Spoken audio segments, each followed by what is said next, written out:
Assalamualaikum warahmatullahi wabarakatuh. Waalaikumsalam warahmatullahi wabarakatuh. Bismillahirrahmanirrahim. Alhamdulillahi rabbil alamin. Wassalatu wassalamu ala ashrafil anbiya'i wal mursalin, imamil muttaqin, sayyidil ghurril muhajjalin, wa ala alihi wa ashabihil mujahidin at-tahirin, amma ba'du. Saudara-saudara kaum muslimin rahimakumullah, sesungguhnya gaya hidup seseorang sangat ditentukan oleh cara bagaimana dia memandang hidup ini. Dengan kata lain, bagaimana seseorang memandang hidup, begitulah dia akan hidup. Oleh sebab itu, untuk mengubah keadaan seseorang harus diawali lebih dahulu dengan mengubah caranya memandang kehidupan ini. Itulah sebabnya dalam surah Ar-Ra'd ayat 11 Allah subhanahu wa ta'ala menjelaskan, innallaha la yughayyiru ma biqaumin hatta yughayyiru ma bi anfusihim. Allah subhanahu wa ta'ala tidak akan mengubah nasib dan keadaan satu kaum sampai kaum itu berusaha mengubah apa yang ada di dalam diri mereka sendiri. Yang ada di dalam diri itu tentu tidak lain adalah rule of thinking, bahasa kerennya state of mind, kata orang Kulon, cara berpikir, cara memandang kehidupan yang akan sangat mewarnai cara orang menjalani kehidupan itu sendiri. Oleh karena itu, pada pertemuan kali ini kita akan membicarakan tentang dasar dan tujuan hidup dari seorang muslim di dalam kehidupan ini. Yang pertama, tentang dasar dan landasan hidup. Seorang muslim tak dapat lain mendasarkan kehidupannya dengan Islam.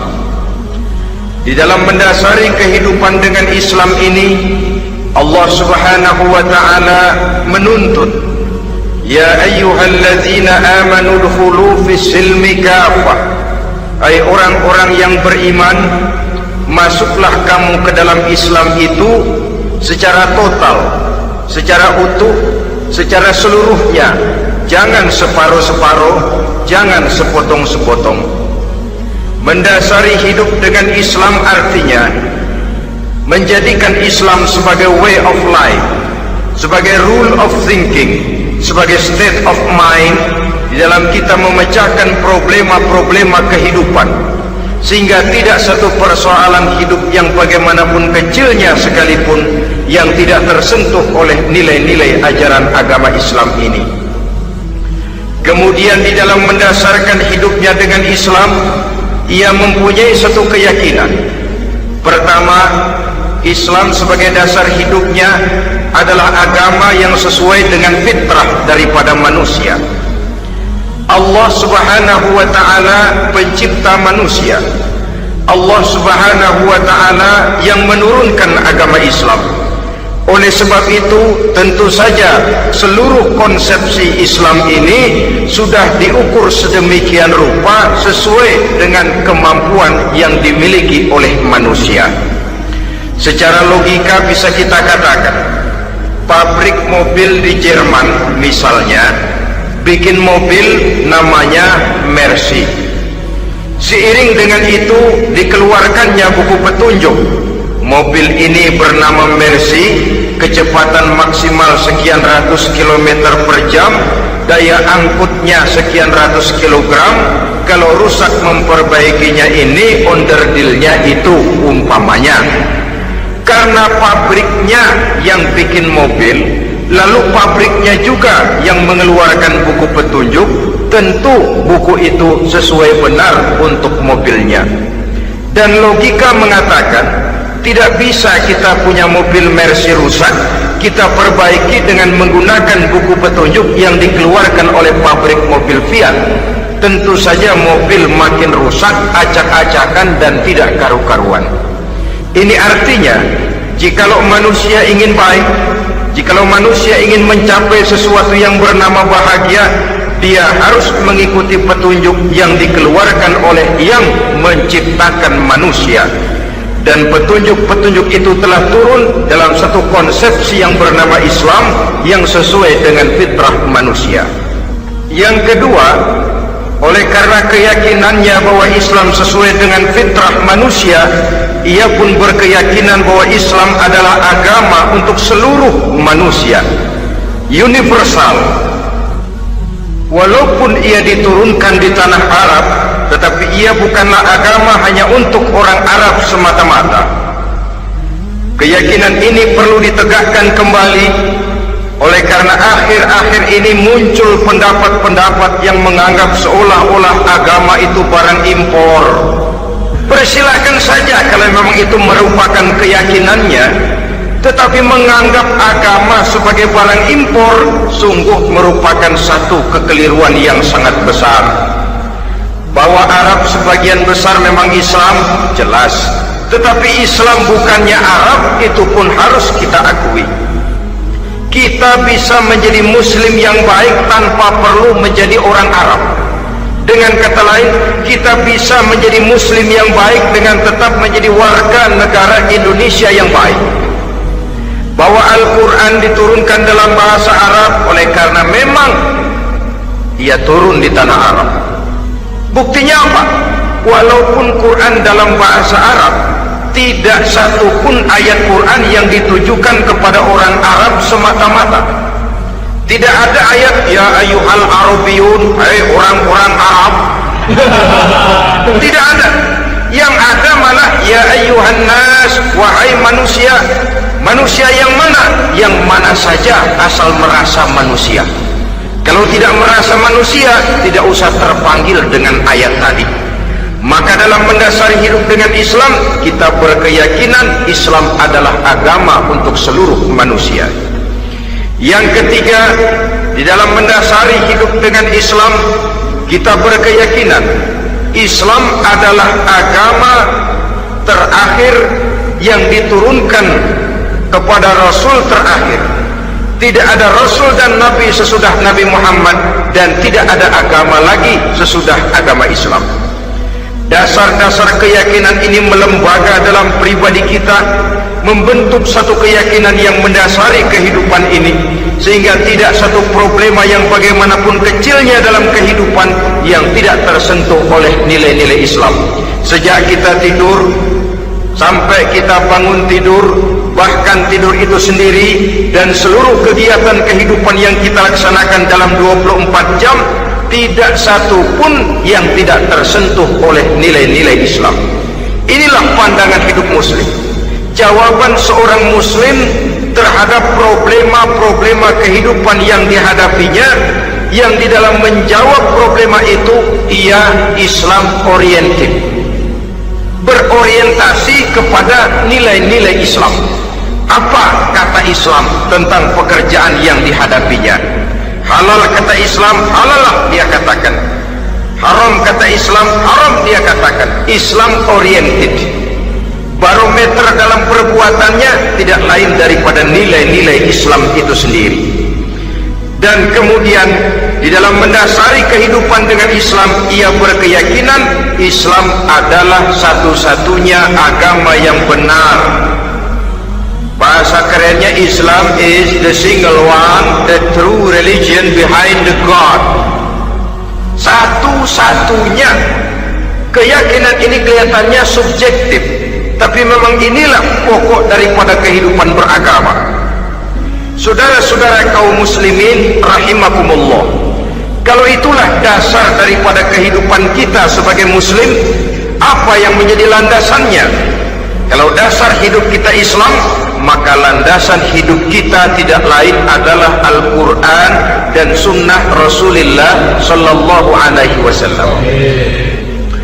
Dunia penuh dengan orang-orang besar, dan setiap orang-orang besar itu mempunyai ajaran-ajaran yang pernah jaya, pernah dikumandangkan, didengung-dengungkan, naik ke panggung sejarah untuk kemudian tenggelam. Satu ajaran hanya akan langgeng, satu ajaran hanya akan tahan lama apabila dia turun dari sumber yang serba maha. Kalau dia turun dari manusia, maka sifatnya hanya musim. Yang namanya musim, saudara-saudara, namanya musim tidak bisa dilarang, tapi kalau sudah selesai habis sendirian. Itu musim namanya. Musim rambutan. Kalau datang musim rambutan, apa bisa dilarang? Gak boleh musim rambutan. Ya tidak bisa, dia akan tumbuh terus. Tapi manakala musimnya habis. Begitulah nasib dari ajaran yang nisbi, relatif dan temporer apabila dia bersumber dari manusia. Maka satu ajaran hanya akan langgeng, tahan lama apabila dia turun dari sumber yang serba maha. Dan itu sudah turun bernama Al-Quranul Karim. Sedangkan sunnah, saudara-saudara, merupakan penjelasan dari apa yang oleh Quran tidak dijelaskan dalam bentuk yang detail, melengkapi apa yang oleh Al-Quran hanya disebutkan dalam bentuk garis besarnya saja. Baik Quran maupun sunnah kita sebut merupakan dasar, landasan yang primer. Sedangkan untuk memahami Quran dan sunnah, kita memerlukan pendapat-pendapat orang yang ahli di bidang itu. Dalam hal ini kita sebut saja dengan ulama. Dan ini merupakan sumber yang sekunder dari landasan hidup kita sebagai seorang muslim. Dua rel ini, Quran dan sunnah, merupakan landasan di mana kereta api Islam ini berjalan. Quran dan sunnah. Saudara-saudara kaum muslimin rahimakumullah, oleh karenanya marilah kita menjadikan Quran dan sunnah ini sebagai imam di dalam kehidupan kita. Bukankah Rasulullah sallallahu alaihi wasallam pernah memberikan pilihan, man ja'alal Qur'ana amamahu qadahu ilal jannah wa man ja'alal Qur'ana khalfahu saqahu ilan nar. Siapa yang meletakkan Quran di depannya, dijadikannya Quran sebagai imam dan dia sebagai makmum, maka Al-Quran akan membimbing dia ke surga. Ya, surga di dunia ini, lebih-lebih lagi surga di akhirat nanti. Sebaliknya, wa man ja'alal Qur'ana khalfahu, siapa yang meletakkan Quran di belakangnya, dia belakangi ajaran dan konsepsi Al-Quran, dia tinggalkan perintah-perintah Al-Quran, maka Al-Quran yang dibelakanginya itu akan mendorong dia ke neraka. Neraka dunia, lebih-lebih neraka di akhirat nanti. Pilihan terserah kita. Jikalau kita mau menjadikan Quran sebagai imam, artinya kita menjadi makmum. Resikonya dimanapun, makmum wajib ikut imam. Imam takbir, makmum takbir, imam ruku, makmum ruku, imam i'tidal, makmum i'tidal. Jikalau Quran imam kita dan kita adalah makmum, maka itu berarti jikalau ke barat komando Quran, ke barat kita pergi. Jikalau ke timur kata Quran, ke timur kita menuju. Jikalau halal kata Quran, halal kita katakan. Jikalau haram kata Quran, haram kita ucapkan. Itu resikonya kita menjadi makmum, menyusun pola hidup yang lebih Qurani. Tapi sebaliknya, ke barat komando Quran, ke timur kita pergi, ke utara kata Quran, ke selatan kita menuju. Halal kata Quran malah kita tidak mau melaksanakannya.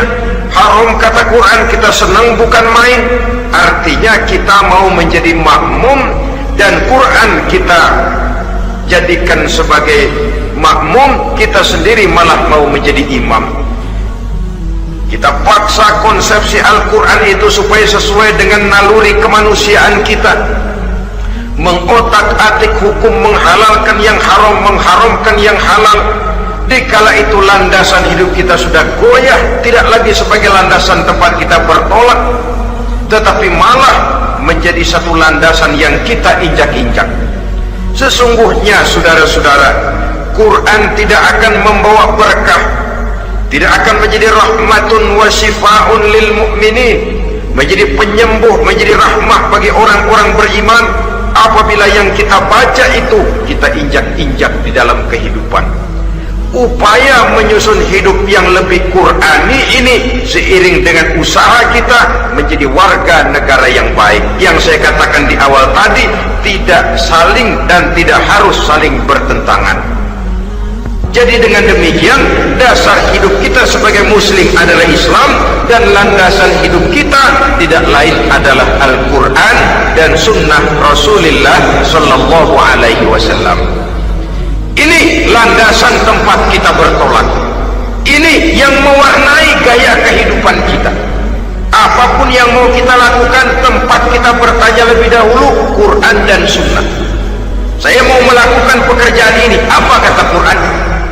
Saya mau pergi ke tempat ini, apa kata Quran? Saya mau berusaha dengan mengerjakan perusahaan ini, apa kata Quran? Merupakan landasan daripada kehidupan kita. Ini yang saya katakan tadi, membentuk rule of thinking, state of mind, bahwa gaya kehidupan kita diwarnai oleh landasan hidup yang bertumpu pada ajaran Al-Quranul Karim dan sunnah Rasulullah Sallallahu Alaihi Wasallam. Baiklah ya, ini yang pertama tentang dasar dan landasan hidup. Yang kedua tentang tujuan hidup.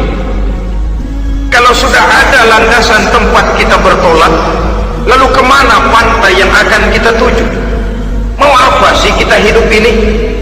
Berleha-leha, menjalani acara rutin, bangun tidur sampai tidur lagi, kemudian besok begitu lagi, sampai menunggu datangnya sang ajal? Atau ada satu tujuan yang akan kita capai di dalam kehidupan ini? Apabila kita teliti, maka Al-Quran mengajarkan tujuan hidup setiap muslim pada dasarnya ada dua.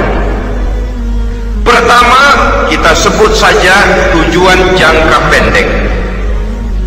Tujuan jangka pendek itu sasarannya dunia sekarang ini.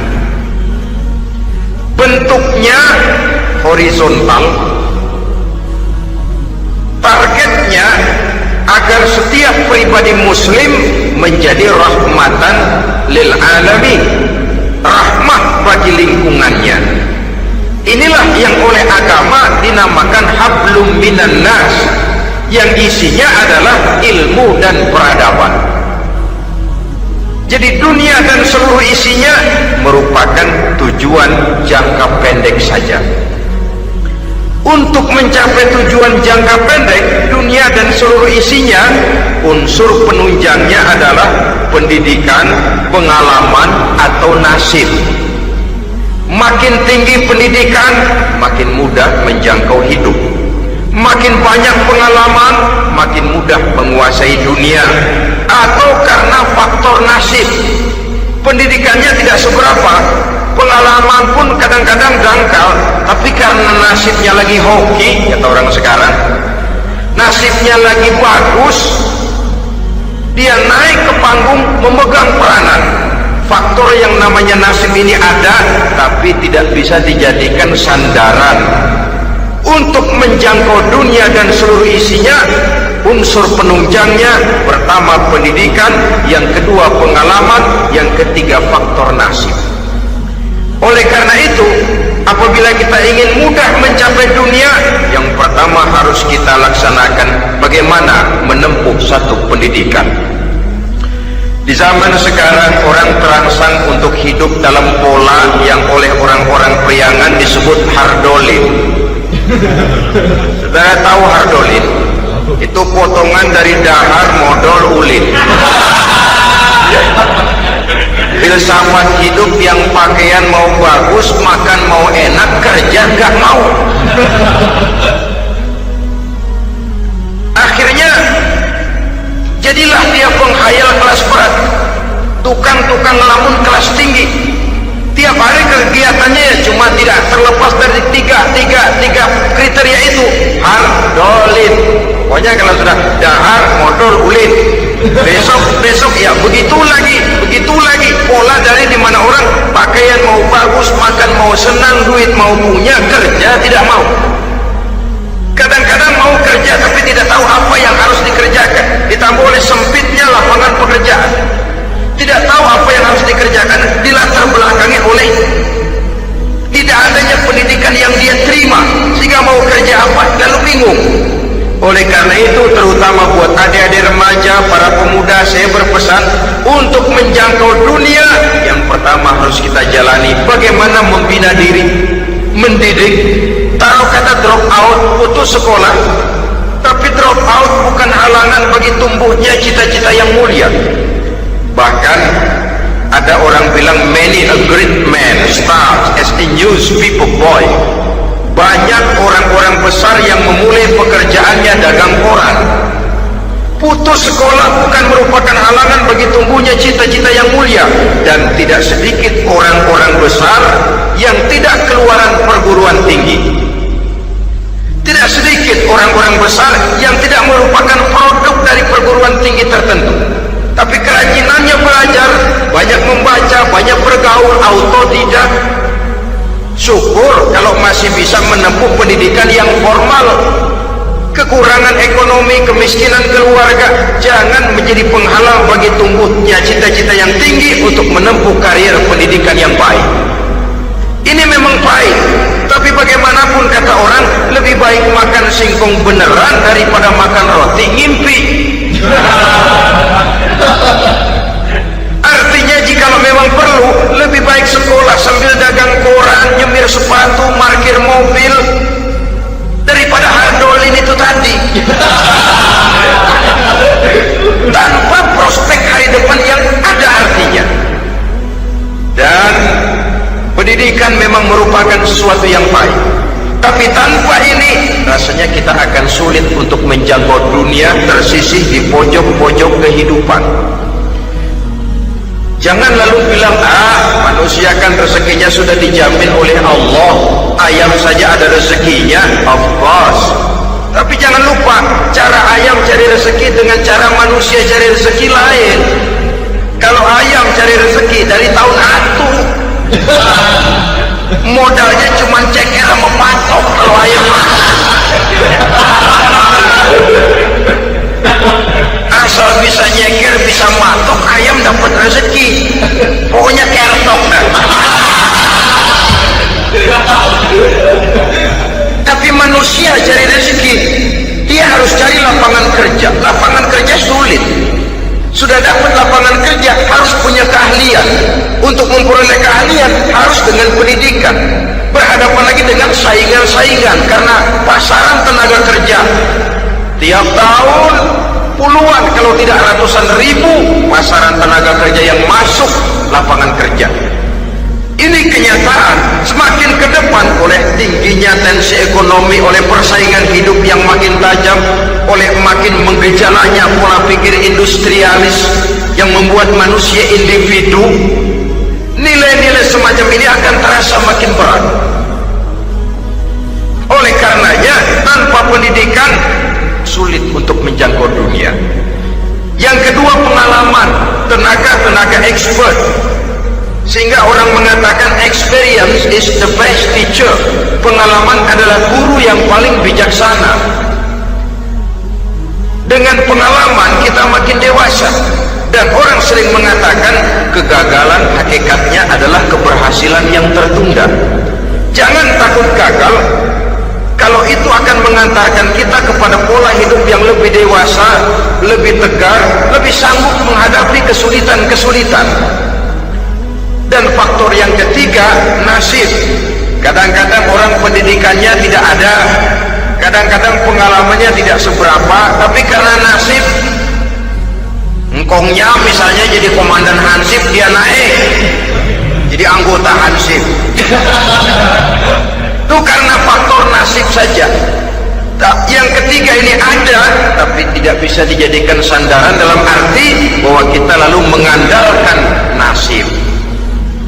Loh, nanti udah gede mau jadi apa? Gua sih gimana nasib aja dah. Jadi orang syukur, jadi gembel nasib. Tidak bisa kita menghadapi hidup dalam satu alur spekulasi. Tidak bisa kita menjalani skenario kehidupan ini dengan bersikap untung-untungan, karena kehidupan walaupun tidak bisa dipastikan, paling kurang bisa dirancang, bisa direncanakan, bisa ditargetkan, bisa dianalisa kemungkinan-kemungkinannya. Walaupun tidak bisa dipastikan, tapi bisa diperhitungkan. Sebagai manusia yang terikat oleh causality, oleh hukum sebab akibat, sewajarnya kita memperhitungkan kemungkinan-kemungkinan itu. Kira-kira 5, 10, 15 tahun yang akan datang, sejauh mana kesulitan-kesulitan dalam kehidupan itu, sejauh mana persaingan dalam hidup, sejauh mana tenaga kerja dibutuhkan, sejauh mana keahlian dan skill menunjang ke arah itu. Kalau tidak, kita akan tersisih di sudut-sudut kehidupan untuk lebih banyak jadi penonton daripada menjadi pemain. Padahal kita ingin jadi pemain, kita ingin atlet, kita ingin punya peranan, karena kita oleh agama dituntut menjadi rahmatan lil alamin, menjadi rahmah bagi lingkungan di mana kita tinggal, mewarnai lingkungan, bukan cuma diwarnai oleh lingkungan itu sendiri. Itu tadi tujuan jangka pendek sebagai tujuan yang pertama. Yang kedua, tujuan jangka panjang. Tujuan jangka panjang ini sasarannya adalah akhirat. Bentuknya vertikal, targetnya adalah mardhatillah atau ridho daripada Allah. Dan ini yang oleh agama dinamakan dengan hablum minallah, tali vertikal yang menghubungkan manusia langsung dengan Tuhannya. Untuk mencapai tujuan jangka panjang akhirat ini, unsur penunjangnya adalah prestasi ibadah. Kalau untuk tujuan jangka pendek, dunia dan seluruh isinya, pendidikan, pengalaman, dan nasib memegang peranan yang sangat penting, maka untuk akhirat, pendidikan, pengalaman, nasib tidak punya pengaruh banyak. Unsur penunjangnya adalah prestasi ibadah. Bagaimanapun tinggi pendidikan, bagaimanapun banyak pengalaman, tanpa prestasi ibadah, nol besar kita dalam pandangan Allah Subhanahu wa ta'ala. Saudara-saudara kaum muslimin rahimakumullah, itu sebabnya seorang muslim sholat, puasa, haji, zakat, yang kalaupun ada target dunia itu cuma side effect saja, sekedar satu efek sampingan. Target utamanya tetap tujuan jangka panjang, akhirat dan ridho Allah. Kenapa kita sholat? Untuk mencari ridho Allah. Kenapa kita laksanakan ibadah haji? Untuk mencari ridho Allah. Kita bangun di keheningan malam untuk mencari ridho Allah. Kalau ada akibat dunia, itu cuma akibat sekunder saja. Ada misalnya orang karena tekun ibadah rezekinya lancar, itu baru persekot, baru tanda jadi. Kadang-kadang persekotnya saja sudah nikmat kok, apalagi cashnya, kontannya. Sebaliknya, kalau ada orang rajin ibadah rezekinya seret, jangan jadi alasan. Kok lu nggak sembahyang? Alah, tetangga gua rajin sembahyang melarat terus. Ya memang sholat itu bukan dengan target dunia, target akhirat, saudara-saudara. Oleh sebab itu, seorang muslim adalah seorang yang berpandangan luas, berjiwa lapang. Maksudnya apa? Tujuan jangka pendek dan jangka panjang ini harus dia raih kedua-duanya. Ini yang oleh Al-Quran diajarkan agar setiap muslim mencapai fid dunia hasanah wa fil akhirati hasanah. Kebaikan di dunia, kebaikan di akhirat, itu arti hasanah. Jangan macam orang dulu, punya istri dua pergi haji, yang satu yang muda istrinya namanya Hasanah, yang satu namanya Khadijah. Waktu tawaf keliling Ka'bah, si suami ini nggak bisa doa apa-apa kecuali Rabbana Atina itu. Tiap putaran Rabbana Atina fid dunya hasanah wa fil akhirati hasanah. Putaran kedua Rabbana Atina fid dunya hasanah wa fil akhirati hasanah. Ini istri tuanya yang namanya Khadijah dengerin aja. Akhirnya di satu saat dia colek suaminya, "Bang, mentang-mentang Hasanah bini muda disebutin melulu, saya dong disebutin dalam doa." "Iya deh, Pak, putaran selanjutnya." Suaminya blow on juga. Putaran kedua dia baca Rabbana Atina fid dunya hasanah wa fil akhirati Khadijah. Saudara-saudara, itu makna refleksi daripada doa tadi itu, doa sapu jagat. Kita ingin fid dunya hasanah wa fil akhirati hasanah. Tujuan jangka pendek dunia tercapai, tujuan jangka panjang akhirat dan ridho Allah juga tergapai. Oleh sebab itu Al-Quran menjelaskan, "Wabtaghi fima atakallahu ad-daral akhirah wa la tansa nasibaka minad dunya." Dengan karunia yang diberikan Allah kepadamu, carilah bahagia akhirat. Wa la tansa nasibaka minad dunya, tetapi jangan lupakan bagianmu dalam kehidupan di dunia ini. Cari akhirat, utamakan akhirat dengan tidak usah melupakan jatahmu di dunia. Kenapa saya katakan seorang muslim berjiwa besar? Sebab andai kata dia gagal mencapai tujuan jangka pendek, andai kata dia gagal di dunia, dan dia oleh Islam diajarkan jangan sampai gagal, tapi andai kata dia gagal, dia masih punya tujuan jangka panjang, akhirat dan ridho Allah. Dia masih bisa menghibur diri, biarlah di dunia kita sederhana, bahkan biarlah susah di dunia, asal di akhirat kita bahagia. Orang yang tidak punya pandangan hidup semacam ini, surgalah dunia ini, segalanya telah tertumpu di sini. Bila umurnya selesai, ajalnya datang, selesai sudah, surganya sampai di situ, dan dia tidak punya pengharapan lain di belakang itu. Maka seluruhnya bertumpu pada kehidupan di dunia. Padahal dunia seperti air laut, makin diminum makin haus, makin kering tenggorokan. Dunia yang diperturutkan menyeret manusia ke dalam lingkaran setan, terjebak dalam sifat yang namanya tamak bin rakus alias serakah.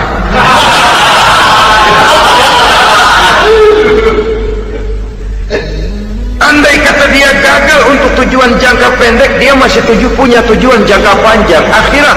Dia masih sanggup berkata, biar di dunia kita sederhana, bahkan biar kepelangsak sengsara susah di dunia, asal di akhirat kita bisa bahagia.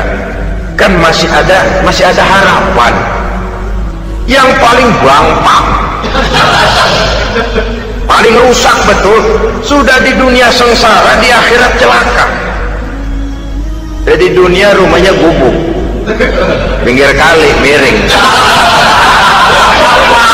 asal hujan bocor, utang selebar warung.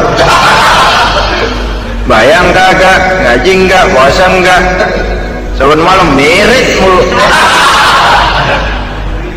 Saudara hadirin yang saya hormati, lalu kapan mau bahagia kalau sudah di sini susah, di sana akan susah juga. Ini yang pertama, seorang muslim, seorang yang optimis, berjiwa besar, luas pandangan. Kegagalan dia dalam jangka pendek tidak menyebabkan dia melupakan tujuan jangka panjang. Yang kedua, positifnya apa? Cara dia mencapai tujuan jangka pendek diwarnai oleh keyakinan adanya tujuan jangka panjang. Dia memang benar cari harta, tapi karena dia yakin ada akhirat, Allah ridho apa tidak. Ini positifnya. Saya memang cari duit, tapi dengan cara ini Allah ridho apa tidak. Saya memang ingin berpakaian yang rapi, tapi dengan tidak menutup aurat begini, Allah ridho atau tidak. Saya memang bergaul menghormati teman, tapi terjebak dalam minuman keras karena menghormati teman, Allah ridho apa tidak. Ini orang yang punya tujuan jangka panjang. Segalanya diberikan bingkai dengan pertanyaan, Allah ridho atau tidak. keyakinannya terhadap tujuan jangka panjang mewarnai gaya hidupnya di dunia ini mencapai tujuan jangka pendek tadi. Mau minum, Allah ridho apa enggak ini? Mau makan, yang saya makan Allah ridho apa enggak ini? Pendeknya apapun yang mau dia kerjakan, karena dia punya keyakinan tujuan jangka panjang, dia selalu menimbang terhadap ridho Allah tadi. Jadi tanpa prestasi ibadah kita nol besar dalam pandangan Allah. Ini nilai manusia yang hakiki di sini. Ini makna inna akramakum indallahi atqakum. Di akhirat nanti kan tidak pernah akan disidang. Kamu pendidikan setinggi apa? Tidak. Gelarmu berapa renteng? Profesor, doktor? Tidak. Akhirat hanya menyidang kau sholat atau tidak, kau puasa atau tidak, kau zakat atau tidak, diberikan kamu harta yang banyak, dari mana kau dapat, kemana kau belanjakan. Prestasi ibadah itu yang ditanya. Setinggi apa pendidikan, sebanyak apa pengalaman, no problem, tidak jadi masalah di akhirat itu.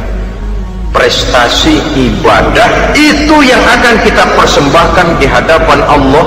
Itu makna inna akramakum indallahi atqakum. Kerbau dinilai dari dagingnya, makin gemuk makin mahal harganya. Tapi ada perkutut lebih mahal dari kerbau. Perkutut itu mahalan mentahnya loh daripada matangnya. Karena harga perkutut pada suaranya. Lalu di mana harga manusia yang paling gemuk? Tidak. Suaranya, oh kalau manusia dinilai dari suaranya, barangkali Madonna nomor awal masuk surga.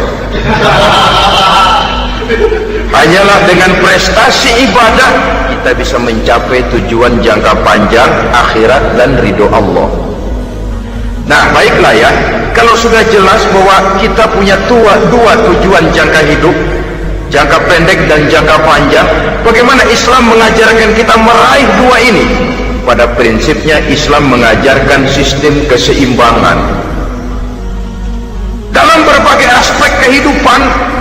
Keseimbangan ini nampak dengan nyata diajarkan oleh agama kita, seperti ayat yang saya bacakan tadi. Dengan karunia yang diberikan Allah kepadamu, cari negeri akhirat, tapi jangan lupakan bagianmu di dunia ini. Dalam bentuk yang lebih nyata, bekerjalah untuk duniamu seolah kau akan hidup buat selamanya, tapi bekerjalah buat akhiratmu seolah kau akan mati besok. Manifestasinya dalam kehidupan, misalnya orang kaya diperintah membantu yang miskin, tapi orang miskin dianjurkan berusaha. Jangan mengandalkan hidup kepada yang kaya, seimbang. Kamu kaya, betul Pak, bantu yang miskin. Kamu miskin, iya Pak, berusaha, seimbang. Tuan rumah diwajibkan menghormati tamu, tamu diwajibkan tahu diri, seimbang. Jadi bagaimana kalau sudah kita bekerja di sawah, di ladang, di pasar, di kantor, anggap kita akan hidup selamanya agar timbul gairah kerja. Tapi kalau sudah sholat, anggap kita akan mati besok supaya timbul khusyuknya. Nah, titik tekannya di mana? Stresnya itu. Walaupun Islam mengajarkan sistem keseimbangan, tapi Al-Quran tetap menggarisbawahi walal akhiratu khairul laka minal, bahwa bagaimanapun seimbangnya, akhirat itu lebih utama daripada dunia. Bagaimana implementasinya? Kata orang-orang tua, kalau kita menanam padi, rumput pasti tumbuh, tapi nanam rumput jangan mimpi tumbuh padi. Maksudnya apa? Kalau satu perbuatan kita niatkan karena Allah, dunianya pasti ikut. Tapi kalau satu perbuatan diniatkan karena dunia semata-mata, akhirat akan hilang. Sebab itu, biasakanlah berbuat sesuatu baik untuk tujuan jangka pendek, lebih-lebih untuk tujuan jangka panjang, dengan motif lillahi ta'ala. Jadi saya ulangi, satu perbuatan kalau sudah diniatkan karena Allah, dunia biasanya ikut. Tapi kalau diniatkan karena dunia semata-mata, akhirat akan luput. Padahal itu titik tekannya, walal akhiratu khairul laka minal ula. Saudara-saudara kaum muslimin rahimakumullah, ini tujuan hidup. Jadi landasan tempat kita bertolak sudah jelas, pantai yang akan kita tuju dalam kehidupan ini juga sudah nyata. Kita ingin mencapai apa yang dinamakan fid dunya hasanah wa fil akhirati hasanah. Untuk itu perlu ada keseimbangan, tetapi titik tekannya tetap akhirat lebih utama daripada kehidupan dunia ini. Sekarang kalau sudah ada dasar hidup, sudah ada tujuan yang akan kita capai, tentu harus ada alat untuk mencapainya. Semuanya perlu sarana. Bahkan pada hakikatnya dalam kaidah usul fikih para ulama mengajarkan lil wasail hukmul maqasid. Sarana dan tujuan hukumnya sama. Ini mestinya mendidik umat Islam jadi pinter. Jangan cuma berpikir melaksanakan satu pekerjaan, tapi juga berpikir menciptakan sarana untuk terwujudnya pekerjaan itu. Misalnya umat Islam wajib pergi haji kalau mampu, kan begitu toh? Kalau dia umat Islam Indonesia, tentu pergi hajinya ke Mekah. Mekah, Jeddah, Mekah, Indonesia perlu sarana angkutan untuk sampai ke sana. Kapal laut, kapal udara. Artinya umat Islam harus maju di bidang teknologi, bisa menciptakan pesawat, bisa menciptakan kapal laut, sarana yang akan menyampaikan dia untuk bisa melaksanakan ibadah haji. Selama ini kita bertumpu kepada pemikiran, pokoknya kan yang penting gue pergi haji pakai apa, kayak gue punya duit. Dari segi pribadi memang barangkali begitu, tapi sebagai umat yang harus mencapai kemajuan, apabila diperintahkan melaksanakan sesuatu, kita pun hakikatnya dituntut menciptakan sarana untuk menunjang pelaksanaan sesuatu itu sendiri. Agama mengajarkan an-nazafatu minal iman, kebersihan sebagian daripada iman. Siapa yang menciptakan mesin cuci, sabun-sabun keras, deterjen, rinso dan lain sebagainya? Siapa yang menciptakan air condition, pembersih ruangan? Kita hanya berpikir pokoknya kan bersih, mau pakai apa kek. Kita jarang yang berpikir kepada pewujudan teknologi modern untuk menerjemahkan hadis itu. Syukurlah belakangan ini sudah muncul teknokrat muslim yang dijiwai oleh semangat Al-Quran, membuka tabir rahasia konsepsi Islam di lapangan teknologi modern, yang makin lama makin menunjukkan tuntutan kebutuhan daripada umat itu sendiri. Dengan demikian, apabila ada tujuan hidup, kita memerlukan alat untuk mencapai tujuan tadi. Supaya tujuan di dunia hasanah wa fil akhirati hasanah tercapai, apa alat yang harus kita pakai? Kita lihat surah At-Taubah ayat 111 memberikan jawaban. Innallaha ashtara minal mu'minina anfusahum wa amwalahum bi anna lahumul jannah. Sesungguhnya Allah telah membeli dari orang-orang beriman diri mereka, harta mereka, bahwa sesungguhnya bagi mereka adalah surga. Coba kita simak ayat ini sejenak, akan nampak dengan jelas bahwa ayat ini hakikatnya merupakan satu transaksi yang nyata benar antara kita dengan Allah. Transaksi jual beli sudah terjadi, dan itu langsung dengan Allah, tertuang dalam pernyataan Quran. Pembeli Allah, penjual kita orang-orang beriman, dagangannya adalah anfus dan amwal, harganya adalah surga. Itu sudah tanda tangan pernyataan kita siap jual beli ya Allah. Apalagi baiat kita apa? Inna solati wa nusuki wa mahyaya wa mamati lillahi rabbil alamin. Solatku, ibadahku, hidup dan matiku cuma untuk Allah Tuhan seluruh sekalian alam. Minimalnya 5 kali sehari semalam baiat ini kita ulang dan kita ulang. Kenapa lalu kita tidak konsekuen? Dalam konteksnya dengan persoalan, maka alat hidup kita itu ada 2. Pertama, anfus. Ini bentuk mufrad dari jamaknya, bentuk jamak dari mufrad nafsun. Biasa diterjemahkan dengan diri. Yang dimaksud dengan diri adalah kepribadian. Yang dimaksud dengan kepribadian ialah kekayaan yang kita miliki dalam kepribadian kita. Artinya bisa tenaga, pikiran, konsep, gagasan, wewenang, ide, pangkat, jabatan, kemampuan, keahlian, skill, itu semuanya masuk ke dalam anfus, diri. Sedangkan amwal bentuk jamak dari mufrad malun, biasa diterjemahkan dengan harta. Pengertian di sini ialah seluruh bentuk-bentuk materi yang berada di bawah kekuasaan kita. Bisa rumah, bisa uang, bisa tanah, bisa kebun, bisa pabrik, bisa peternakan, itu semuanya amwal.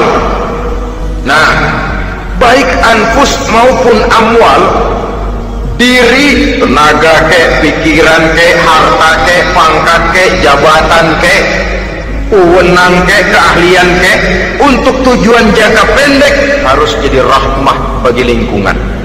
Untuk tujuan jangka panjang harus menunjang jalan menuju ridho Allah.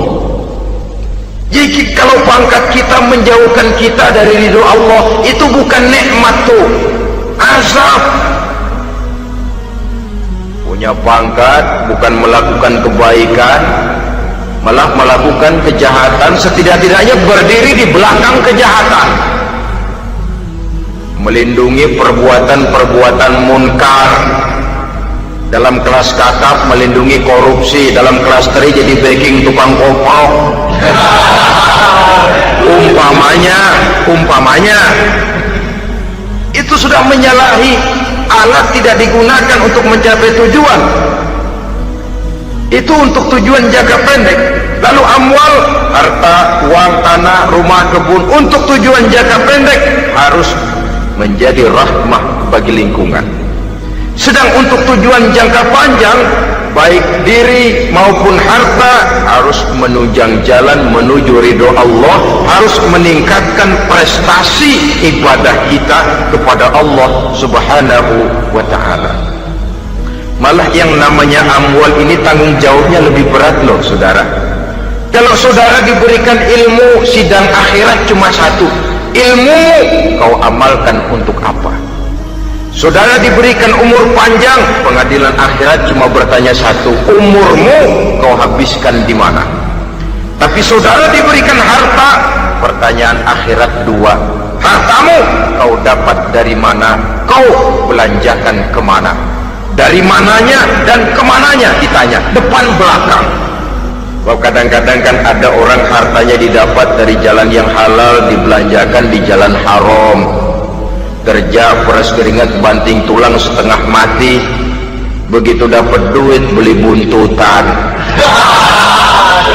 muter-muter kertas cari kode. Didapat dari jalan halal, dibelanjakan di jalan haram, atau didapat dari cara yang haram, dibelanjakan di jalan yang baik.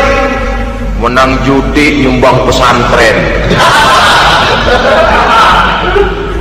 Nabi mengajarkan innallaha thayyibun la yaqbalu illa thayyib.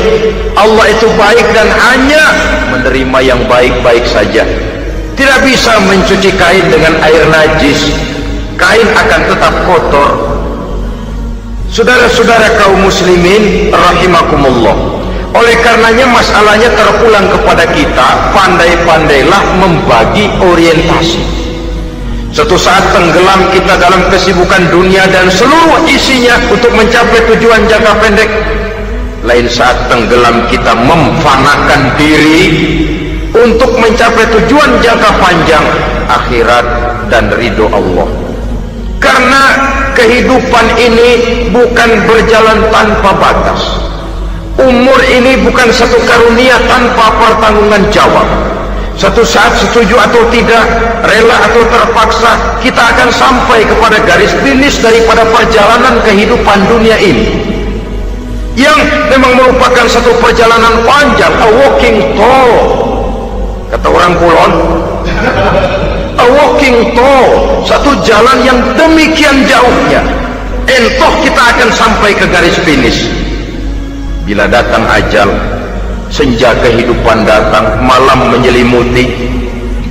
Datangnya tidak pernah kita sangka, tapi sekali dia datang, tidak satu kekuatan yang bisa menolak. Kehadirannya tidak pernah kita harapkan, tapi satu kali dia datang bertamu, pasti terjadi. Dan itu pasti akan kita temui. Alangkah malangnya pada saat kembali itu datang, kita tidak punya prestasi ibadah. Lalu apa artinya prestasi dunia? Apa artinya tujuan jangka pendek kalau kita harus kehilangan tujuan jangka panjang? Rumah kita yang besar, pangkat kita yang tinggi, harta kita yang banyak, bisakah menolong kita untuk kalau sudah kumpul di padang mahsyar nanti? Malaikat, jangan gebugin saya, rumah saya harga 2 miliar.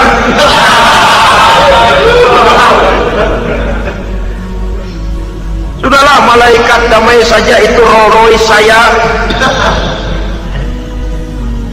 Pakai saja malaikat, pakai. Kata malaikat, gue budak, gue nggak butuh gituan.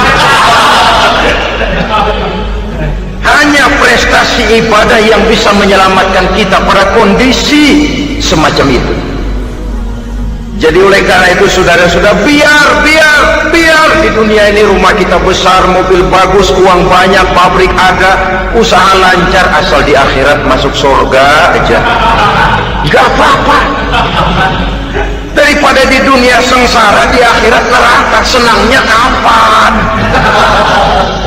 Sudah di sini sengsara, di sana kebelangsa. Itu yang orang-orang tua bilang lacur kuda namanya. Pelan dipecut, kenceng digentak, setengah mati, serba salah. Kuda kalau bisa ngomong, gue setengah mati, serba salah. Pelan dipecut, kekencengan ditarik, itu yang namanya lacur kuda begitu. Serba salah posisinya. Untuk itu pandai-pandailah membagi orientasi supaya tercapai tujuan ideal ini, di dunia hasanah wa fil akhirati hasanah.